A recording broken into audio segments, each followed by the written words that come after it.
আসসালামু আলাইকুম। আমি মোহাম্মদ সোহেল রানা।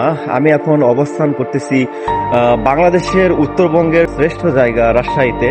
তো রাজশাহী পদ্মার পাড়ে যখন আমি ওপাশে ছিলাম, ওপাশ থেকে যখন আমি এই চরের দিকে তাকাই, তখন দেখতে পেলাম যে এত সুন্দর লাগতেছে, তো নিজেকে ধরে রাখতে পারলাম না। তো আপনাদেরও দেখানোর জন্য আমি এখানে আসলাম। দেখেন, চরটা অনেক সুন্দর লাগতেছে, আর এখন সূর্য অস্ত প্রায়, এই জন্য আপনাদেরকে দেখানোর জন্য এখানে আসলাম। তো আমি ব্লগিং এ প্রথম, এই জন্য অত গুছিয়ে কথা বলতে পারতেছি না, কিন্তু চেষ্টা করতেছি যে আপনাদেরকে সবকিছু দেখানোর। এখানে কিন্তু আমার মতো অনেক মানুষ এসেছে, দেখেন সবাই ঘোরাফেরা করতেছে নিজ মনে।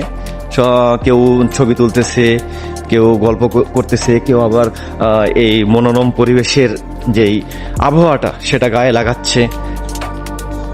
তো আমিও চিন্তা করলাম যে আপনাদেরকে একটু দেখাই। তো দেখেন কত সুন্দর পরিবেশ। আমাদের সামনে যেটা দেখতে পাচ্ছেন ওটা হলো রাজশাহী শহর। শহর থেকে আমি একটু বাইরেই আছি, মাঝখানে ওটা নদীর যে মেন পয়েন্টটা। আর আমরা যেখানে এখন অবস্থান করতেছি এটা হলো মানে নদীর এই পাশে চর এলাকাটা, বুঝতে পারছেন। তো আমাদের বাসা যেহেতু বগুড়াতে, আমরা এখানে রাজশাহীতে খুব কমে আসা হয় আমাদের। তো আমরা যখন এখানে আসি তখন এগুলো পরিবেশটা দেখে আমাদের মানে আমরা লোভ সামলাইতে পারি না। তো আমরা দেখেন ওই নদীর ওই পারে ছিলাম, নদীর ওই পারে ছিলাম। ওই পার থেকে আমরা মনে করেন এখানে চলে আসছি এটা দেখার জন্য। আর যে বাতাসটা হচ্ছে, হয়তো বাতাসের শব্দ আপনারা পাচ্ছেন। শব্দ পাওয়ার কারণে হয়তো মানে আমাকে আর বলতে হচ্ছে না যে কত জোরে বাতাসটা হচ্ছে। তো যাই হোক, আমরা এখানে আসছি, আমিও ঘুরে ফিরে দেখলাম। তো চিন্তা করলাম যে আমার ফেসবুক যেগুলো ফ্রেন্ড আছে, ফ্রেন্ডদেরকে একটু দেখাই যে পরিবেশটা কত সুন্দর। এক কথায় ভাই কি বলবো, মানে যারা কক্সবাজার যায় ওর চাইতে আমার মনে হয় বেস্ট ভিউ মানে এখনকার ভিউ। ঠিক আছে, দেখেন কত লোক আসতেছে এখানে।